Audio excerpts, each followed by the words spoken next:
I love the building part. I love like taking something from early or zero stages and seeing the impact that you can make on it. You never know when the door is going to be open, and you got to be prepared to kick it down when given the shot. I won't bury the lead. Jeff has grown revenue from 20 mil to 450 mil. Pretty incredible run. I'll admit this, like I was motivated by fear of failure. So I was like, I don't want to fail, so I'm going to get as many smart people to help me not fail. Performance management helps the organization be healthier and stronger. You don't have to be the hero, be the quarterback of the deal. And one of the biggest things I learned in that process too is the importance of the solutions engineer organization. I like to get input from people. You could argue sometimes too many people, but that's because I want people to have a voice. Behind the scenes, it was a small group of people that were doing everything. Welcome back to the GTM podcast. It's your host, Scott Barker. I want to know how this insane growth actually happened.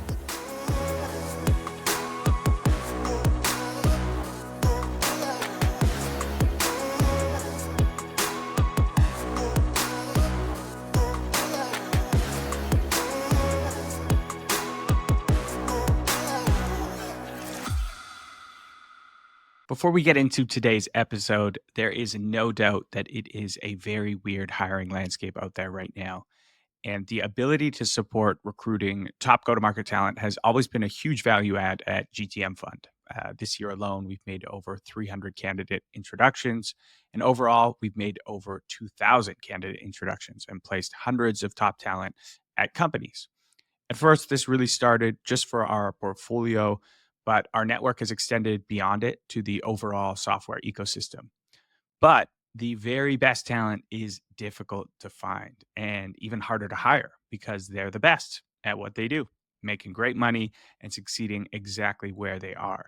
And they're not actively looking or reaching out about maybe your role, especially in the current market. A players are way more hesitant to make a move.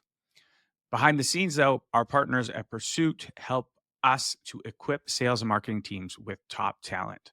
We work very hand in hand with them to be able to provide the top go-to-market talent for companies on a non-retainer basis. In my eyes, they are best in breed and a huge part of our talent program at GTM Fund. So if you are hiring for sales and marketing roles, you can reach out directly to Pursuit for access to their recruiting process at www.pursuitsalessolutions.com/GTM, or just send myself or anyone else on the GTM Fund a note and we can help make it happen. Hello and welcome back to the GTM podcast. Thanks for hanging out with us for the next hour. As always, we like to bring you strategies, tactics, tips, and stories about how the greatest software companies have been able to scale. And I certainly have the perfect guest to talk it through. I am joined by my man, Jeff Perry. Jeff, what's up? Welcome. Scott, how are you? Thanks for having me. Good to see you again. Good to see you. Good to see you. And we've been trying to make this happen for a little bit. I got sick the first time we were going to record, but we're finally making it happen. And, since many of our chats I've had of like, oh man, I wish I had a microphone and we could just record this now. So I'm pumped we're finally doing it. So just quickly, Jeff Perry is, an iconic, I would say, revenue leader. He has been at Carta as the chief revenue officer it's been 6.5 years now, which is crazy. I feel like I remember you joining, but it's already been 6.5 years. Prior to that, I spent some time in leadership at DocuSign and then spent about a decade at Oracle, culminating as a VP of sales, and did some really, really interesting stuff there, which is kind of where I want to start the conversation. When you first started at Oracle, I would love to just go down memory lane a little bit. What did sales look like, in the early days of Oracle, like when you were starting out? Now we've got all these fancy tools and AI and everything, but what was it like back then when you were first starting your career?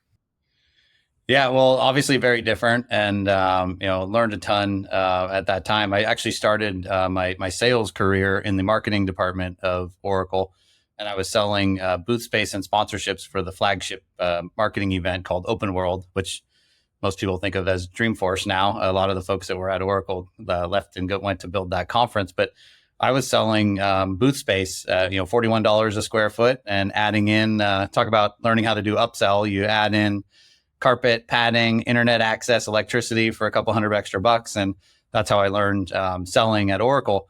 And reality is I wasn't selling like the actual Oracle products. And over a period of time, I had some friends in the product group that actually encouraged me to move from the marketing team to the sales team.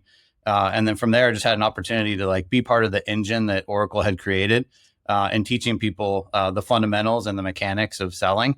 And I didn't realize it at the time, the valuable experience you're gathering. But I had friends that came from around the country that moved to Redwood Shores, California, just to get a couple of years of Oracle on the resume to say they went through the training program and get the foundational skills to then be able to go on and do other things. And so just a very different environment than we're used to now, although it was very much set up like an inside sales organization is what we were. And that allows you to bring in, entry level, we called BDRs, but sort of our version of an SDR. To come in and have the opportunity to learn and grow and develop, and then get promoted into quota carrying roles, and have a support network around you of training and systems and tools. And the most important thing I think is mentors that you have that had been at Oracle for many years and had been successful. And I think that's where most of the learnings really came from, is the knowledge transfer you get from more senior people that had gone through all the steps before I had. Totally. Yeah. Did Oracle have, I think mentorship is so important, and we have a lot of, younger folks that listen to this, as well as, leaders and founders. Did Oracle have like a set mentorship program, or was it kind of still on you to go and, build these relationships with leaders and respect? And maybe if you have any advice on how to approach those, because I think it's incredibly important. Yeah, it was, I would call it less formal of a mentorship program at the time. So the onus became on the more junior employee to sort of seek out the people that you identify as top performers or people that you wanted to learn from and emulate. And I think that comes sort of in two paths. It was from the individual contributor standpoint. So the sort of superstar field rep AE that were closing the multi-million-dollar deals. And then there were like those that were in the manager track and people that you wanted to be like or take a career path like them. So it became on the employee at that time, or myself at that time, to decide which sort of path, what do I like doing? What do I think I'm good at? Where do I think I can make the biggest impact? And then find the right people in the organization to help be mentors. And, like I found at, Oracle, DocuSign, and Carta, we have, really good people that like genuinely want to be mentors and want to help sort of pay back what was paid forward to them at some point, and people helping them. And I feel like I'm very lucky and proud that I've gotten to do that over the years because I had great people help me and give me an opportunity to maybe take on a role that I wasn't totally ready for at the time, but they saw something in me or believed in me that gave me the chance to open that door. And that was the door for me to then go kick down to take advantage of that next great opportunity. And one of the great things I get to do now is open those doors for people that hopefully will kick them down as well and take advantage of those opportunities and go on to do great things. Yeah. That's the beautiful part of, being at where you're at in your career, is it kind of starts coming full circle and you're able to, pass on the opportunities that were once afforded to you. So you're kind of now, seen as this, startup guy. You joined DocuSign when it was very much a startup. You joined Carta when it was very much a startup. Jury's out if you could still categorize both of them as startups now, but they certainly were when you joined. And just for the listeners, I won't bury the lead. Jeff has grown revenue from 20 mil ARR to 450 mil. So pretty incredible run for 6.5 years. But before you kind of jumped into the startup world, you were at Oracle. And, we've talked about this really impactful moment, which I believe it was 2010, if I'm getting the dates right. Oracle acquired Sun Microsystems. It was a huge acquisition. It might have been 2009. Huge acquisition, made a ton of buzz. I think it was like 7.4 billion. You don't see those type of acquisitions too much anymore. But walk me through that time period, because I know you kind of got the nod to help integrate that company into Oracle. Yeah, it was pivotal time. Oracle had gone through hundreds of acquisitions, some small, some large, and the Sun one was particularly large. But For me, it was a large opportunity to sort of change the career path for myself and open a door for the new opportunity. And yeah, it was different. Like we didn't know what we were doing as far as selling hardware inside of the Oracle software company at the time. And I was asked to go help sort of rebuild a sales team that was inherited from Sun and sort of instill the Oracle way upon that team. And I saw it as like my startup within the big company. I moved to a different floor that was empty in the Oracle building and started hiring and recruiting and building an enablement program, building a post-sale program, the teaching, the team structure, the scaling, everything that goes into like really building, a new team. And look, I had Oracle behind me, so it wasn't going to fail. It wasn't like I was using my seed money to get that company going. But for my career at that point, I had not had an opportunity of being in like a true startup. And that was as close as I had gotten. And really, it kind of gave me like the taste for, okay, I love doing this. I love the building part. I love like taking something from early or zero stages and seeing, the impact that you can make on it. And that was actually the impetus for me eventually deciding to leave Oracle, ironically, because of that great opportunity had, but it allowed me to think about where can I go somewhere and make a bigger impact? And then you think about the career path from there. And, most people don't want or didn't want at that time to just hire someone like came only from this big company into like your nimble startup world. And I was given an opportunity by Lauren Al-Hadif, who was the head of North America sales for DocuSign at the time, who again opened a door for me and gave me a chance to lead the SMB team at DocuSign. And that was my sort of first taste of like leveraging the startup experience inside of Oracle, but at a startup. And yes, DocuSign was large at the time, but compared to 120,000 employees at Oracle, it felt very small to me. And my team size was, I went from roughly 225 people to 20 people when I first joined DocuSign. And that just kind of gave you the taste of like the itch of the entrepreneurship of it, the building something. And then, 4 years later from DocuSign, and I had kind of the same itch of like, can I do this even somewhere earlier and make an even bigger impact? And then Carta found me and I found Carta and had an opportunity to do that from the early stages of where Carta was at that point too. But I trace it all back to like that moment in 2009, 10, where there was this, never could have imagined there was this hardware opportunity inside of Oracle, and I was asked to help be a part of it. And that launched me into an entire different career trajectory from there. So you never know when the door is going to be open, and you got to be prepared to kick it down when given the shot. For sure. And my understanding is it was kind of quite outside your expertise. Like you weren't a hardware guy, and you're like, no. You just had the confidence. You're like, okay, well, I'll figure it out. The biggest thing I remember all of us were trying to figure out is like revenue recognition, right? And as we know it in SaaS world, like you sign a contract and recognizable revenue based off the quarter in which the contract is signed.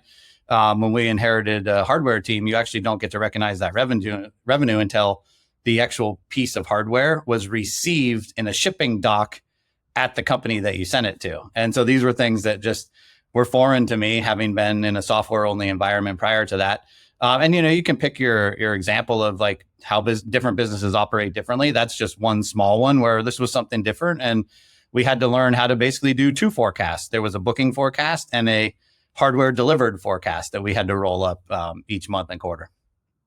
Interesting. So when you could sign a hardware deal, but it wouldn't go against your number for that quarter until it was like delivered. Is that what I'm hearing? Correct. But it would depend on like which piece of hardware it was, because some could ship faster and arrive faster than others. So, we focused on the controllable, like how much can you book? And so that was the pure focus. But then as far as like with finance and recognizing the revenue, you had to monitor which of the pieces of hardware actually had to be delivered, whether they Sun Fire machines or big hardware Exadata machines at the time that Oracle was building software inside of the hardware as one package. Yeah, that's interesting. I imagine there's a lot of late nights calling some delivery drivers, telling them to hurry. Yeah, where's the UPS guy, the FedEx guy? Yeah. But it's actually, when you think about like lessons learned and how to apply forward, It actually happens in our fund administration business now too. Although you're not delivering a piece of hardware, we aren't able to recognize revenue until capital is actually called from a fund. So there's often times where if you're working with a new fund, you book a contract for the preparation of that capital being called for that specific fund. And that's when you actually recognize the revenue. So ironically, here we are, almost 15 years later, and I'm sort of applying a different but similar type skill that I had learned at that time. Yeah, I love that. What were some of the biggest challenges? I mean, I don't know the scale of how many people came over from Sun, but you have this team of, 225 folks. I imagine there was, there's quite often culture shocks. They do things differently. Maybe they have a different archetype of seller. What were some of the biggest challenges in that integration? Yeah, I think, obviously learned a bunch of different things along the way, but I think the reality of sort of setting in is like the reason why Sun was acquired is because they were struggling at the time. And though as a result of that, they had lost a large portion of their sales force had left the company.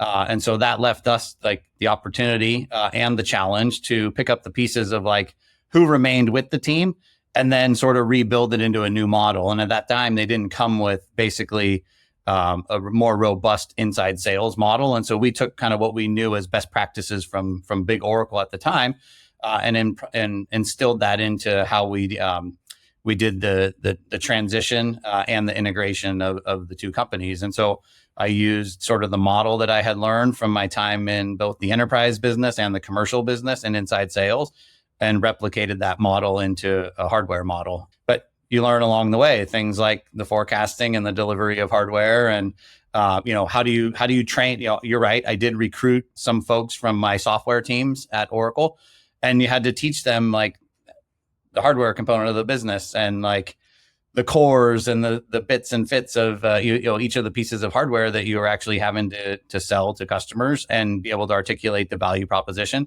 So I think one of the biggest things I learned in that process too is the importance of the solutions engineer or sales consulting organization, because it wouldn't have been possible to teach a bunch of folks that were earlier in their career and didn't have experience with hardware at that time. Frankly, didn't even have a lot of software experience, but now you're trying to teach them two different things. And so having people that had that institutional knowledge about hardware products and being able to help them through sales calls, I think was like lesson learned number one, is we need to be able to have an organization like that to support. And again, like you think about the fast forward, here we are 15 years later, and we didn't have a solutions engineering team at Carta until about 2 years ago.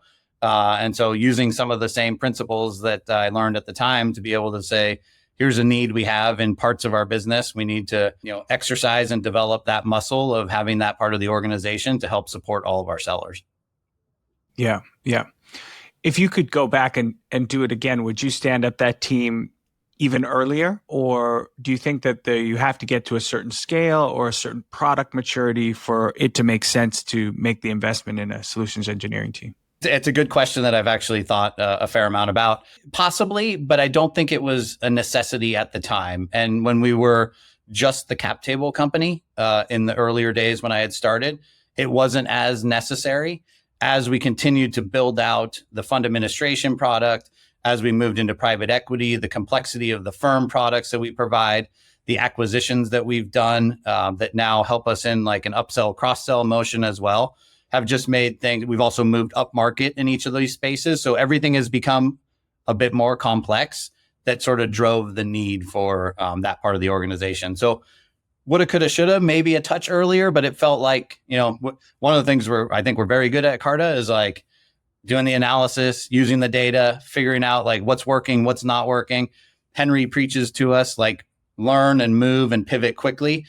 So when you need something, like figure that out and take action. One of our OPITs is bias to action. And so like, I think we did it like around the right time, it felt like, but it's fun to be a Monday morning quarterback on some things like that, right? For sure. So talk me through the evolution of Carta. So you start with kind of this cap table product. I imagine the go-to-market motion was fairly standardized. I'm sure you had like SMB, mid-market, kind of enterprise teams, but then you kind of go multi-product. You didn't? No. All right. No, yeah.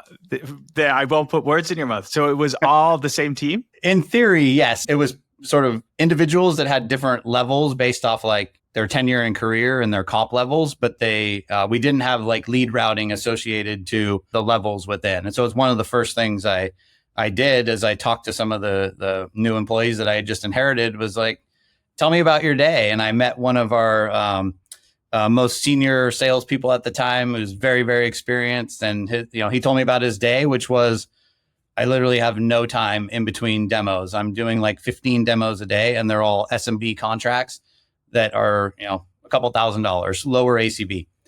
So I banked that in the back of my mind, like, okay, here's my most senior person, and he's working on all these really small SMBs. And then my next meeting was with a fairly fresh out of college, younger, excited, enthusiastic about career and learning person. And she proceeds to tell me about her day, which is, you won't believe, Jeff, I'm working on the biggest enterprise deal that Carta has ever done to this point.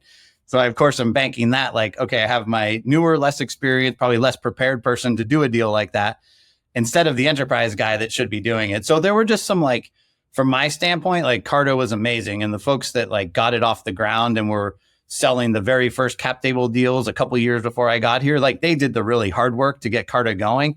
I got to come in and use and leverage some of the things that I had learned and the experience that I had had at other companies to help put some process and structure in place to make it hopefully more efficient. And then trying to do that in a way where you don't like suffocate the startup like spirit of the company. Like no one wants the big company guy coming to do like a ton of extra process on top of everyone. So trying to keep that like startup vibe to it while also instilling a bit of structure and process to help make it more efficient. Yeah. So yes, now we do have like segmentation of SMB, mid-market, enterprise, et cetera. I love that. And then have you taken that a step further? Like do your sellers, if they're enterprise, can they sell like full suite, or do you have like the fund admin team, the private equity team, kind of the cap table team?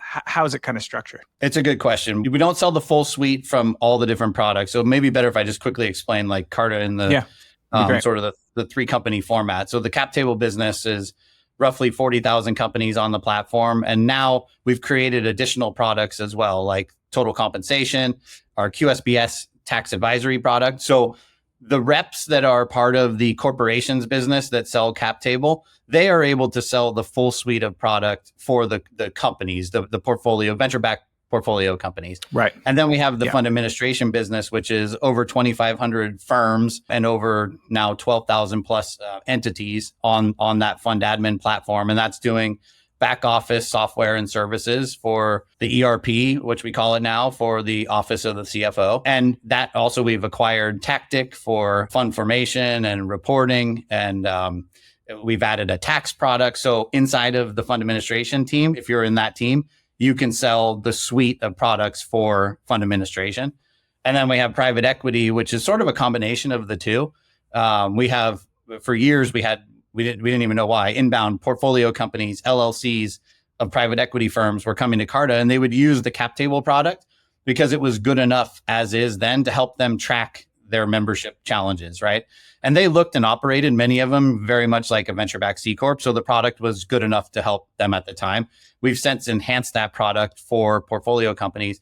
And then we have products for the PE firm and including fund administration for PE firms too. So inside of the PE house, inside of Carta, they can sell the multiple products as well. So it's very much awesome. like, in many ways, like my day is almost like three different companies. However, they're all so interconnected because of the portfolio companies and the investors. So the founders and the funders and the investors of the funders, right? Mm-hmm. Yeah. Yeah, I imagine. It's like three separate businesses, but each one is sort of a flywheel. If you get someone on the cap table software, then you can go and approach their VCs and be like, hey, we just signed your great portfolio company. And so I imagine like from a demand generation standpoint, it must be super interesting to see that flow between the three. And then are all these like three businesses also backed up by their own marketing team, product marketing, different BDRs, different operations, sales ops maybe, or do those float a little bit more? I would say for most of that question, they're sort of specialized, right? So there's product marketing, there's demand gen, there's a marketing team that obviously sits under our CMO. But her team is structured in a way to how we support companies or private companies in the corporations business, or how we support fund administration, or how we support private equity. Corporations, venture capital, PE. The one outlier in that I would say is enablement and operations. They're more of like a platform service that helps support all three of the businesses. Inside of those teams, they have some specialization for each of the three. But there's a lot of just crossover knowledge that has to happen as well. So they work and integrate really well with each of the teams. Yeah. I think this idea of team specialization by product or by vertical is becoming more common. And I think it's a really good trend and just a better experience for the customer and the prospect. You're so right. And that's one of the main focuses right now is especially around the implementation process. It's so important, especially for, we implement hundreds of portfolio companies every month, and like getting them off to a good, clean start with Carta. As you know, fund administration, like working with a provider that has software and services, the implementation process is really important for the ability to be able to upsell and cross-sell in the future. What we're finding now is so much more prevalent even in the PE space, where Carta is a bit newer there, but we start working with the portfolio company, and we need to make sure that implementation process with that company is seamless and smooth, so they have a great experience. Because obviously we want them to go tell their PE firm how great it is, so that the PE firm then tells all the rest of the portfolio companies that they should be on Carta too. So all of this sort of stems from like creating the best possible customer experience that you can. Yeah, I think that's something that Carta's done really well, and it's kind of a nature of the space you play in. Is of course you're a software platform, but there's so many nuances in the world that you serve that it's really, really important to have that business partner, whether it's a great customer success rep or a great like professional services team that just can be there to respond. Because sometimes these decisions or actions being taken within the platform are very meaningful for the people that are taking them. And so sometimes I want to talk to a human. And I think what that has done is really pushed your team to almost act more like a tech-enabled services company, which I think most software companies should act more like. Yeah, no, it's a great observation. And, admittedly, I think we've made some learnings along the way where at one point we felt like we can do everything in software. And because the software was so good and so helpful and so valuable that we could sort of force that. And the reality is like, it does a lot of that for some pockets of the business. There's other pockets, fund administration as an example, where the software is amazing and it helps with so many efficiencies. It eliminates so many errors. And the best part is like when we find an error in the software for one fund and we fix it, we've fixed it for 2,500 firms because it's fixed in the software, right? And so it allows us to do that and create those efficiencies. But we also are very aware that there's going to be a Sunday afternoon when Scott or Max wants to talk to someone from their team at whatever firm they're working with. And like that person needs to be available for what they need. And, so we're trying to create the best of both worlds of leveraging the software combined with the services. Yeah. So huge. And I think that alone can be such a competitive advantage as everyone tries to automate and use AI. If you're the quickest to respond with an actual human, people will remember that if that's the way they want to do it. Of course, like that's right. Self-serving the answer is great too, if that's how they want their solution provided. But all right. So this one will be, this question's a bit vague, but I think there's a lot of revenue leaders that would love to mirror the run you had at Carta, starting at 20 mil, going up to 450 mil. What advice would you have for revenue leaders who are maybe stepping in to a role that looks a lot like, the role you stepped into at Carta 6.5 years ago? Yeah, it's, I think, without, sort of a most profound answer for you, Scott, is like, you got to embrace like the moment and the opportunity that you're given. And look, I would love to say, I think I chose Carta for what I thought were the right reasons at the time. And we, of course, all hope that like you pick the startup and you get to go make an impact and it's going to turn into this amazing generational company. The reality is like that doesn't happen in most opportunities. So for me, I feel very fortunate that we've been able to grow and build to where we are now. but it also, there's steps along the way. And I think there's things you learn along the way and how you leverage the people that you have. I mean, I still have a large portion of the original team that I inherited here 6.5 years ago, many of which are in completely elevated roles from a responsibility standpoint than they were at that time. And I feel like we've been able to sort of blend the balance between like leveraging the institutional knowledge and the internal expertise, allowing them to grow inside the organization, and then supplementing different experiences from the outside. Like I can't ignore, I got to be the benefactor of that, like Henry deciding to bring in someone from the outside at that time. So there are moments for finding the right people for the right stage that you're at. And then I think you got to just be like, always thinking about a couple things as you're decision making. Cause my day now is filled with like different challenges that come to me and like, what do we do to help solve and remove barriers that are in front of the team? And if you're making the decisions based off of what's good for the customer, what's good for Carta and the business, and what's good for our people, it's kind of hard to go wrong. And so I sort of start every decision-making process with that as we're figuring out like the next thing to do or the next challenge to solve. Are we, as a customer, Carta and our people? And if we can answer that question, we're probably headed down the right path. It doesn't mean we're not going to tinker and evolve whatever decisions are made, but like, that's how I've chosen to take advantage of the opportunity that I was given. And I didn't know everything when I joined Carta. I had like my Oracle and my DocuSign experience that I'm grateful and thankful for to leverage upon and rely on when needed. But I was faced with completely different obstacles when I got here. And you figure it out and you lean on good people. One of the things that like I'm admittedly guilty of is like, I like to get input from people. You could argue sometimes too many people, but that's because I want people to have a voice, be able to communicate like what they're seeing, what they know, what they're learning. I want them to feel like empowered and compelled to like speak up and share their experiences and help be part of the decision-making process. There are times where too many opinions isn't great either. I get that. And so that's where I have to kind of mediate where that happens. But I think we've created a great company and a great organization. And that starts with Henry challenging people to think and do the best work we possibly can. So I've been lucky. It's been a fun ride. I feel like I've gotten to contribute and make an impact, and that feels good too. But it's definitely not a one person thing that makes all this happen. That's for sure. Yeah. And you've well outlasted the typical tenure of a CRO in the software space. So congrats on that. And yeah, I think one of the things I think that's a myth, by the way. Like it doesn't have to be, well, to me, it doesn't have to be that way. Right. Like, yeah, I've heard it all. I've read, I think at one point, Henry talked about like 18 months is the lifespan, blah, blah. Like it depends. Like it's the person, it's the role, it's the company. There's so many variables to it. I feel fortunate that I've sort of navigated all of that and find a way to contribute and keep building the teams and growing the business. And, doesn't mean every day is easy by any means, but I love the challenge of it too.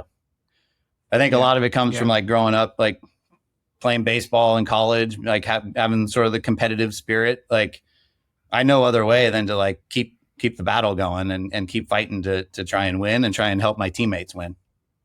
Totally. Yeah.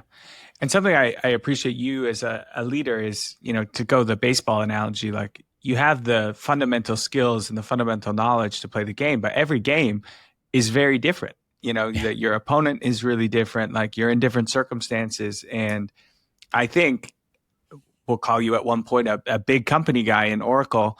Big company people can get a bad rap of like trying to take the systems and the process that worked at an Oracle-like company and put them into startups, and they get really like attached to this because they saw it work.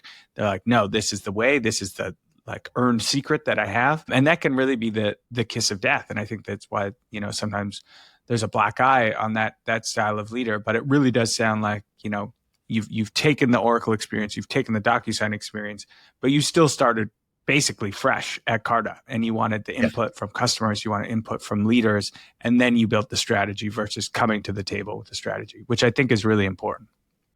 Yeah, it definitely is. I mean, if I could give advice, it's like find the smartest people in the room, and that wasn't me, and help align with them to help understand like what's working in the business, what's not working in the business, where's my low-hanging fruit to make adjustments, to improve short term, and then like think more strategically long term as well. So I found those people. I've kind of found them every stop of the way, to be honest. Like that's a little bit of the secret sauce, is like find the right people to help surround yourself with, so that it's collective success versus an individual thing.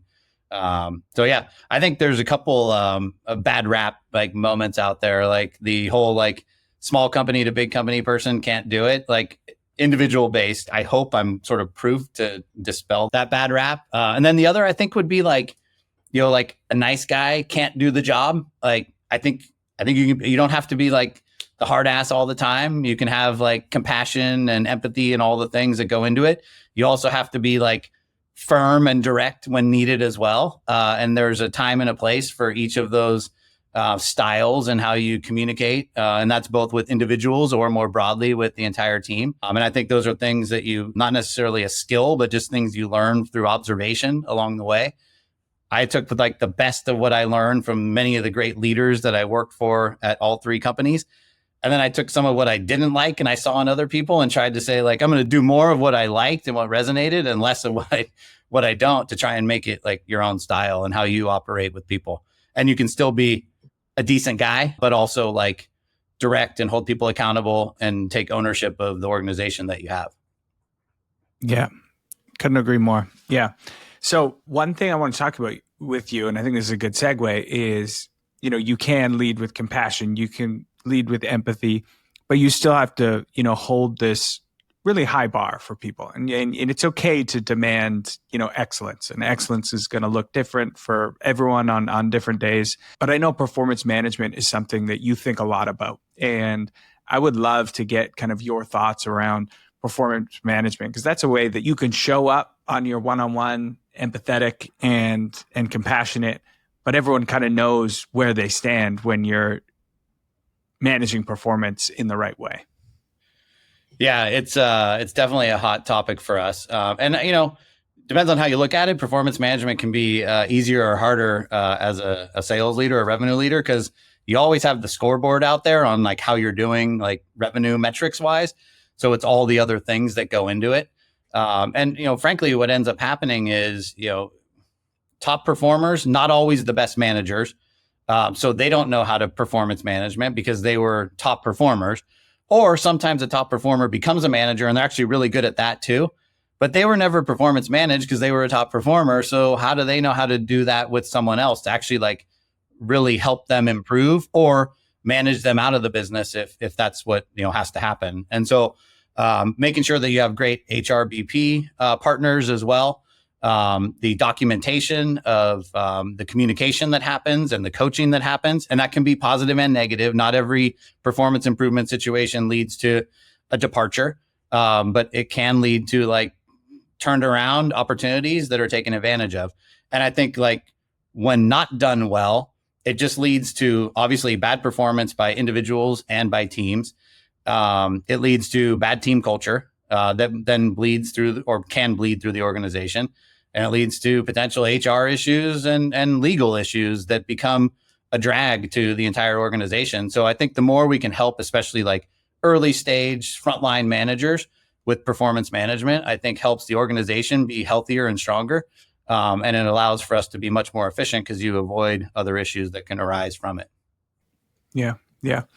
Do you have an example? And I'm sure you do through your, long tenure of a successful PIP program where someone turned it around and started killing it? Because I think hopefully in this episode we'll just like go through every misnomer out there in tech and try and refute them. Because there is a school of thought like, oh, if you're on a PIP, you should be starting to look for a new job ASAP. Yeah. I'm so glad you asked. And I'm sure a couple of these folks are going to watch this and know who I'm talking about, but I'm not going to say their names. But when I joined Carta, like classic, like evaluate the org, the product, the customer base, the people, like who's performing, who's not, what's working, what's not. And there were a couple individuals that like, actually, I really appreciated the transparency. There were a few frontline managers that came right to me and said, I actually don't really want to be a manager, but like they needed me to as we were growing quickly and I was asked to, so I filled in and I was like, well, that's good. I'm going to put that in the bank because like, I love that you're honest about it. But if you're telling me you don't want to be a manager, this isn't going to work for me longer term. Like I need people that live, eat, and breathe, like being a manager and helping other people be successful. So it's fine that it was a bridge for you, but it's not a long-term thing for me as I'm thinking about building the sales org at Carta. So I had a few of those scenarios. I had a couple like specific individual people that I was told aren't performing well. And you know what? The numbers on the page were exactly right. Like they were not performing well. But I asked for a little bit of grace and some time period to let me like get to know some of the people in the organization and figure out like why they weren't performing well and what was working, or in this case, not working. To suss it out and see if I could help. And maybe it would have been the same result of like 2 months later, still wasn't working, plan not hit, and time to depart. The reality is like, I couldn't be more proud of the two folks that I have in my mind that are here 6.5 years later, like incredible performers, huge responsibilities across the organization. And they could have been easy, like, yeah, this isn't working. And after a year or so at Carta, time to move on. And instead their careers are thriving as a result of like people leaning in and trying to understand like how and why we can help them be better successful. And my guess is as we did that with them, we didn't even know, but we were helping like other people as well. So it's pretty cool. It's the fun part of like the career, right? You get to try and help like, and it doesn't work for everyone. Not everyone's made for sales. Not everyone's made for like, we're a fast paced, high thriving environment. Like not everyone's built for that. And that's totally okay. There's plenty of other roles inside of companies for different people, or plenty of other different companies for people if that specific culture doesn't work for that individual. Totally. And it only takes a few of those examples where people see that leadership has really rallied around someone and turned them around and had a really big impact to kind of get rid of some of the fear. Because there's some fear in sales. You got to hit this number and you're always worried about your job if you don't, perform this month. And if you see that, people have your back, it just like allows for more creativity, more experimentation, and, people just enjoying their job more, which is huge. Yeah. The other really cool thing about it is now that we're a couple of years removed from that, one of these individuals, I, of course, ask questions like were being asked of him at that time, like, hey, how about so-and-so? How are they doing? And the response has been like, I'm that person. Remember 6.5 years ago, how you felt about me at that? Like, I got this, like, let me give this person a shot to like, let us coach them because I think they've got what it takes to be successful here. So another like getting to pay back what was paid forward to them, which I think is pretty cool as well. I love that. In those cases, did you find that it was more about kind of going back to the basics and reteaching them the fundamental skills? Or was it really just like someone believed in them and like spent time with them? What were some of the key unlocks in your eyes that made them make that successful transition to all-star rep? This isn't a question dodge by any means, but like obviously it's a little of both, I think, in scenarios, or there's other variables too. A couple of examples I'm thinking of, like there were some basic like lead routing issues that weren't getting like the same amount of leads to people at the appropriate time. So like it actually alerted me to some of the organizational things that we needed to help get the same opportunity to an individual to help make sure they had the opportunity to the same amount of at-bats to be successful, right? And the other example, I think it was purely like someone that like maybe started in a role a touch in over their head and like needed someone to say like, you can do this. And by the way, you don't have to do it alone. Like, and that resonated with me the most because I think maybe a halfway decent sales rep at Oracle back in 2003, I guess it was. But I could not have done it if I did not have a few of the people that were around me. And in many cases, like some of them younger than me that were helping me with like, literally, how do I create a contract? This customer said they have 2 processors of database. Like, what does that mean? Like, do I add management packs to that? Like I learned from people that were a couple of years younger than me. I had sales consultants that literally I would not get on a single call without them on the call to help support me in case I was asked that very technical question that I would have been so embarrassed that I didn't have the answer for. And so sometimes you just need like the network around you to be supporting you to make you feel like, oh, I can do it. I have the tools and the resources around me to help.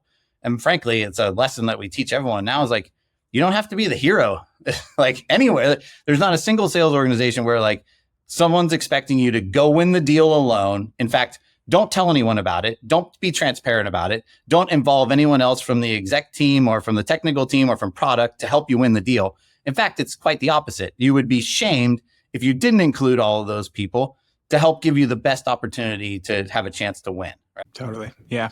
I feel like that's what sort of separates good or mediocre salespeople from great, is like the mediocre or good ones will, they have this misguided view that their job is just, I go and I sell and I put my numbers on the board and that's it. And then, the great ones are, no, I'm here to unlock all the resources at my disposal, play quarterback, call a play, pull in the right, players and execs when I need them. And, in that style of selling, you're more of a facilitator or a coordinator of using all the resources at your disposal. Yeah, like be the quarterback of the deal. And frankly, like I'll admit this, like I was motivated by fear of failure. So I was like, I don't want to fail, so I'm going to get as many smart people to help me not fail. And that recipe worked for me, as opposed to like trying to be the Lone Ranger, close the deal last day of the month and surprise everyone. I did it on my own, right? Yeah, yeah.